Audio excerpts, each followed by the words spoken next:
Welcome everyone, it's Monday and it's the final word show, a new show for you guys. And the background to this is that obviously when the full-time whistle blows in the matches, I normally jump straight on because I don't go to the games live a lot, largely due to David Moyes, as you know, but I used to, and then I used to do these shows near the statues outside the ground, many of you might remember. So hopefully David Moyes fucks off. We get a new manager in, or whether, like I said, whether he's blind, got one fucking leg, one arm, I don't give a shit.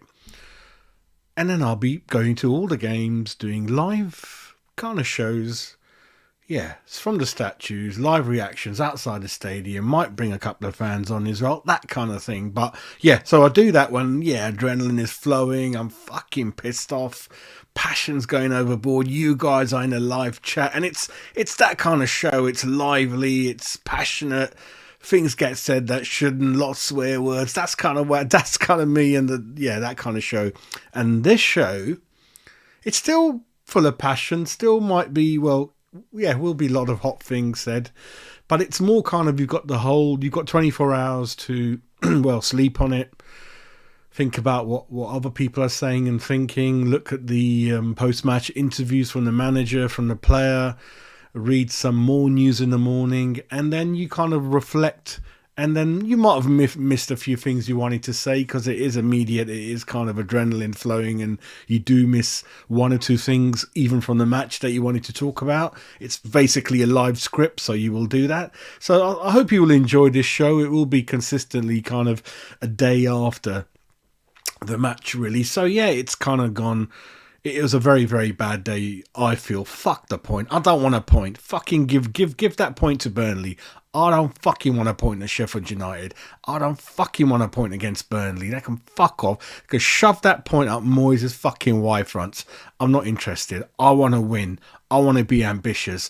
I want to seal a European spot for next season. And that means in 6th place at least, with a cushion over the 7th. Like by hook or crook and by luck, we were sitting in that position on Boxing Day. And I thought, window opens, ambitious manager, good technical director, got kind of Noble in there as well, and we're going to add 2-3. Definitely a striker, definitely a winger, get a young guy in, cover the back four, we go again, that kind of thing, right? You add when you kind of do well, right? Whether we deserve to be 6 on Boxing Day, I ain't got a clue, because we had a good December. We beat all those top teams, as you know. No one knows how it was done. We didn't have any possession. We didn't play particularly well in terms of the football we won, but we managed to do it. So I kind of said bygones be bygones. And I like to give David Moyes another chance. But since that, and during the window, it was a shit transfer window. Calvin Phillips came in. I was very happy with it because I didn't think that was going to be the only signing coming through. I thought we're not that stupid. Of course we're going to get that striker in, whether it's on loan or kind of a cheap thing for the future, but he can hit the ground. Someone build up the squad because we're losing a lot of players every window, right? But no, didn't add to it. And then obviously Calvin Phillips, I'm not the expert. I've not been scouting him. I'm not been watching him in training. I'm not been speaking to people at Man City. All the things a manager should be doing, because he's apparently the most experienced manager in the Premier League. He's got relationships with every club, certainly in the Premiership, certainly the managers, certainly the coaches. You pick up the phone and you talk about a player. It's a very, very common thing you do. If I wanted to buy a player who perhaps played for Mourinho in the past, and Mourinho's not managing him, doesn't even have to be you pick up the phone, you speak to Mourinho and you ask him, what's the player like, his character, personality, family life, character fit. That's what you do, right? So why wasn't the due diligence on Calvin Phillips fucking done? He ain't the player that he was 2 years ago, right?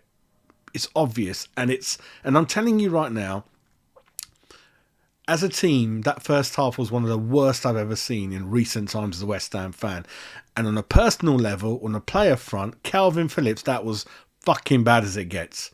It has got bad as it gets in every game he's played, and that topped it up. I think he lost the ball 3, 4, 5 times. The guy, Fofana, who scored the first goal, Calvin Phillips just went like that to get out of his way to say, go on, mate, you can go through.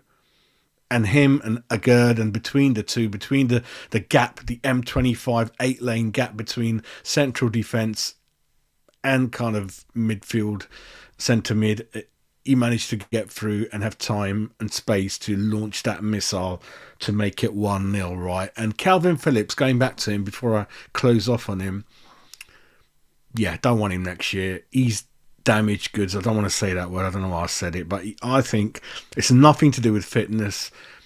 It's nothing to do with anything else. He's mentally, I think he's got mental issues, and I hope he recovers and he forges a career somewhere else. Perhaps he might have to drop down to the Championship, but he is a damaged person, right? I don't think I'm coming out with the right word, but I think it's a mental thing with him and he needs help. He's all over the place on the pitch, and yeah, there's a lot of issues there anyway.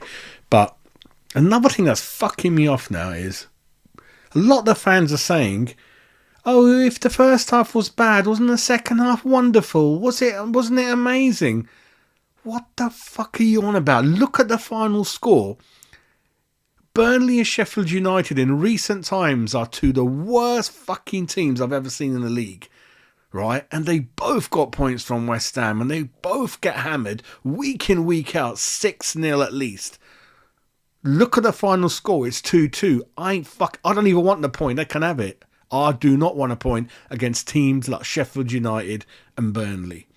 I'm telling you, I think we've got Luton coming up at some point. They're a bit better than these two, but you've got to be winning these games. Look at the value, look at the money spent on our team. Look at the stadium we're playing in. Look at the fans who've gone there. And this is what you do. And the second half was great, wasn't it? But the second half was great. Fuck off. Shove that second half up your fucking arse, mate. The way I'm looking at it, Danny Ings and Antonio both should have started that game with ambition, because you know Burnley ain't got much about them. Why are you setting up defensively? Play two up front and we see how it goes. Wrap up the game early. Even Alvarez, get him started and he can come off later. Not the other way around again, where you keep starting negatively, keep picking the wrong team, same formation, no in-game management. And I know Danny Ings got the one, nearly got two, nearly got three, whatever. He should have come in a lot earlier. And we might have got that win. Right? And you could see Danny Ings up front with Antonio, up front with a one other person with him, like he's played 95% of his fucking career. He's a good player. He played two with him. You got Bowen back to the wing, Kudos back to the wing, Paqueta in the middle. That's what I've been telling you on this show. The ideal thing for me is get a striker in, right? Whether that, I mean, just for argument's sake, it's one up front, because that's what we fucking do all the time, right? One up front, two good wingers, Paqueta CDM, but creative as well, then another number 10. It's not rocket science, right? But the idea, we're not all experts, we are humans, and even if it doesn't start well with the formation you set out with, you change it. You can see it, can't you? You do your due diligence on the opposition.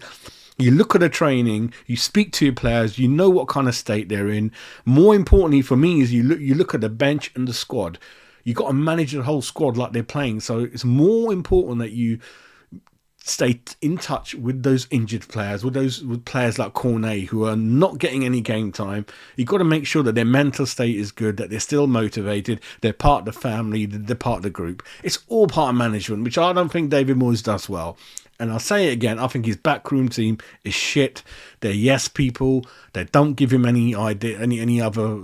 They don't argue with him about tactics, because the ones who did that, the Alan Irvines, the Stuart Pearces, Warburtons, they've all gone. And one of them, Warburton, very honestly said, yeah, there's no point in me just collecting my checkbook, my money.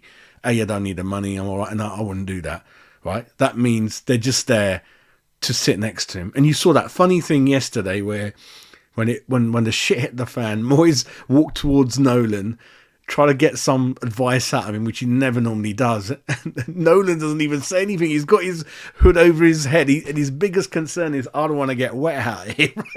He just seeing it like, and Moyes is just like talking to himself, or Nolan is just saying, you never fucking asked me anyway. And even if I tell you anything, you're not going to listen. I'm not saying anything. It's fucking hilarious, right? And then you got other coaches, like as much as I hate Arteta, he's animated, he's motivated, he's passionate, his backroom team are the same. it's kind of what you want to see, isn't it? Right? And yeah, and the other thing is, why is he still our manager? There can only be one or two things. The board are still undecided over David Moyes, thinking he's gonna win the Europa. We're gonna finish top 5, top 6. I don't know, right? We don't even know what positions you're going to get into Europe. There's rumours it could go as low as 9th or 8th. We don't know, subject to obviously who wins what.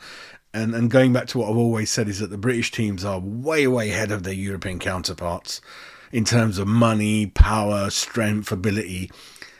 That's why largely, I mean, City and West Ham won the cups, didn't they, last year? And it's a bit like back to the Barcelona Real Madrid domination. It's our time now.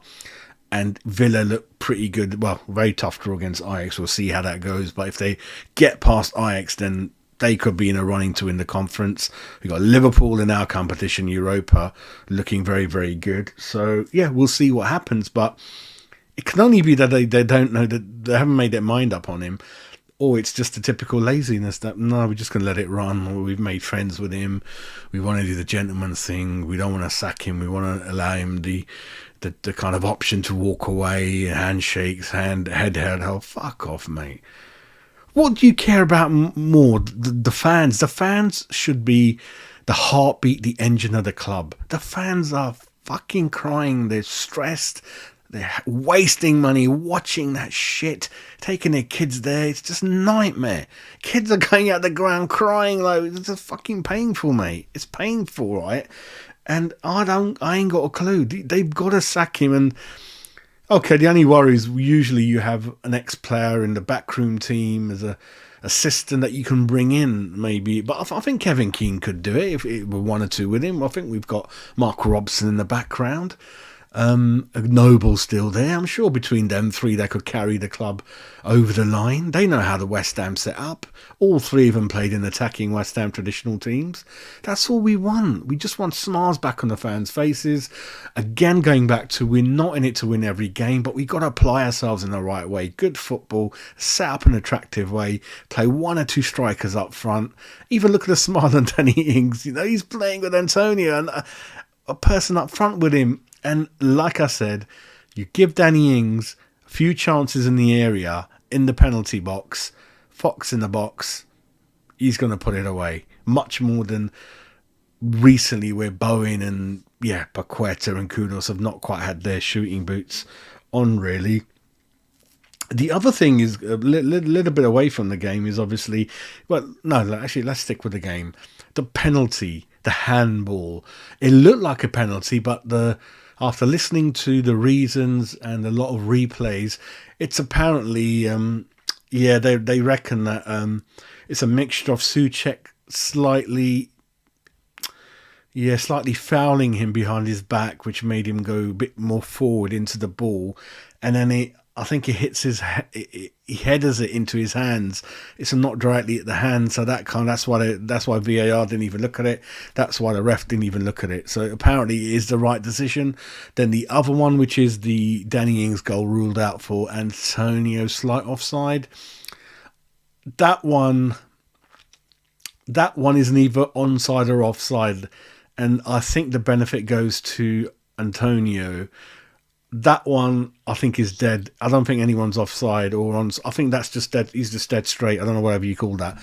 So I think that's too close to call. And normally, I think we did have a decision like that against Man United recently, and the goal was given. I think the goal should have been given because there's no proof to say he's offside. It's too close. So usually the benefit, I think, goes to the attacking team. But I don't want to talk about excuses like that. We should have been far ahead of this team by then, right? And I would forgive Moyes if this was the first time he did this. He always does this. He always sets up in the wrong, and then he takes ages fixing it. And then, sometimes he gets lucky. More often than not, he doesn't really. So that's kind of my view. I'm still mad as I was kind of yesterday because it's gone on for too long and happening too often. I remember he played 3-4 CDMs home to Wolves last year. I remember home to Spurs last year. I was at that game. And you know how the West Ham home to Spurs games normally go. It's full throttle, full blood, thunder, passion. That's West Ham Tottenham games. What happened in that game? We just sat back waiting for them to come on to us. And they weren't in that much of a good form. And they were like, you come on to us. We're saying, no. You have the ball. They're like, no. You have the ball. This went on for large parts of the game. It finished 1-1. And I think I walked out 10 minutes before half time to just have a drink. I couldn't watch that shit anymore. It's been happening for a long time. We went 1-0 up against Chelsea when I lost my rag on the channel, and we were winning 1-0, 65 minutes. He does a total defensive subs. He never does subs in that game. He put defenders on, and we lost 2-1. And that was like, what the hell is up with this guy? He's got some mental block in terms of winning games and setting up the right brave way and things like that, really. Final word from me. I didn't realise how this show was going to go, but I am still angry. I am still fed up with the whole situation, and I want him gone, and I really don't care who comes in. Whoever comes in, it's a good set of players, it's a good dressing room, they're good lads.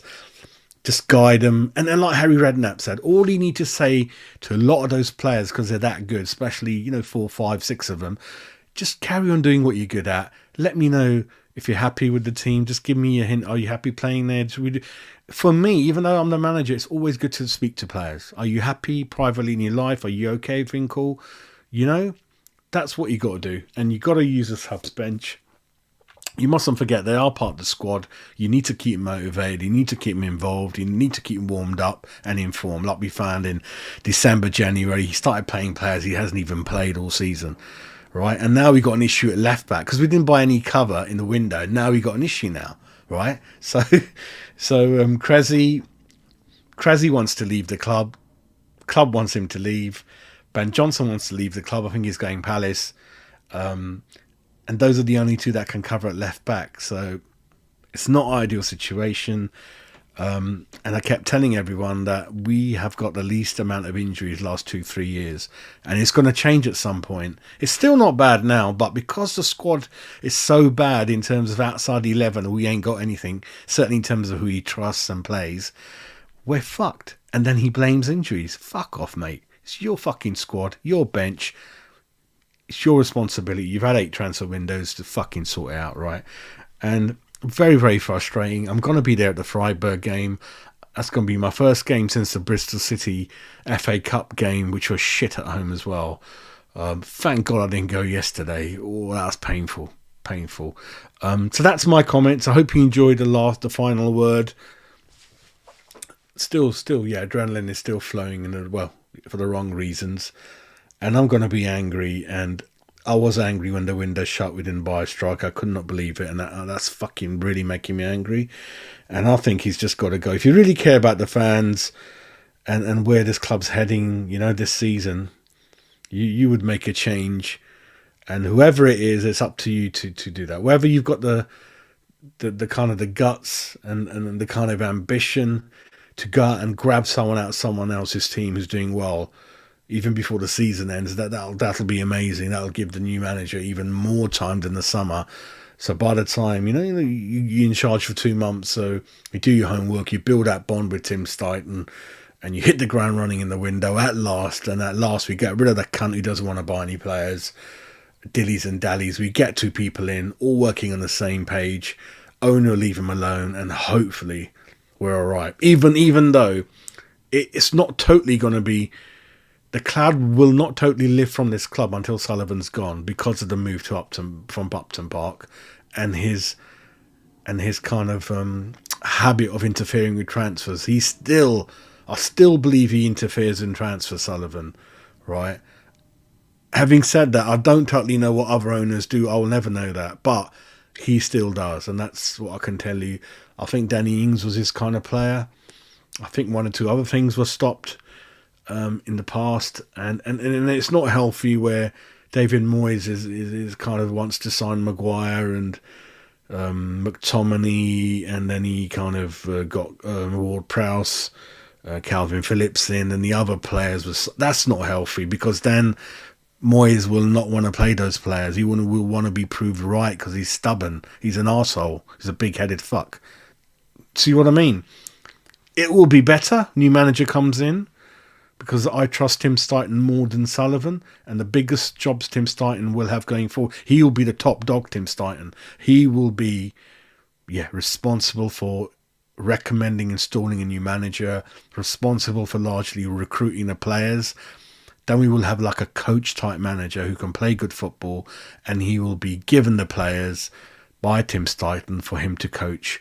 A little bit of a say in who he wants, but largely Tim will run the show, manage the scouting team, work with the transfer board, whoever they're going to be. And that's the way it'll run a lot better. But it won't be perfect for me until Sullivan leaves. Then we can put the Upton Park move to the back bender and get someone in as a new owner who can fix this big issue over the horizon. I know Moisey at the moment, but the bigger picture for me is the London Stadium future with West Ham. Are the landlords going to go bankrupt? Who's fucking going to fix the stadium? You can walk around and you can see there's things that need fixing. It's looking a bit tacky here and there. I don't think the life of the stadium is meant to be that long, right? And you will see that slowly. It's a shit ground. I fucking hate it. It's soulless bowl, right? So new owner comes in. We mentally forget Sullivan. He's gone. And then the new owner will definitely have to make that decision. Hopefully there's going to be a new mayor next year, and whoever he or she is, I think they will definitely have the sense to begin to discuss with West Ham about selling it, because it's just running a hole in the finances. Government skint, that's not going to go on forever. And even then, if it's ours, I think we've got to knock it down and start again. And then finally, fucking hell, it's ours. Like Everton, it's ours. We can have a proper say in what we want, unlike this new fucking badge we've got, which no one wanted. No one even fucking voted for it. We've had things shoved down our throats. The ground, the fucking badge. Stupid manager doesn't play West Ham way. It's fucking disgusting, right? So that's where I'm thinking. Fucking went on for too long, I think. But yeah, that's it from me. 22 minutes. Hopefully you've enjoyed my views, honest views.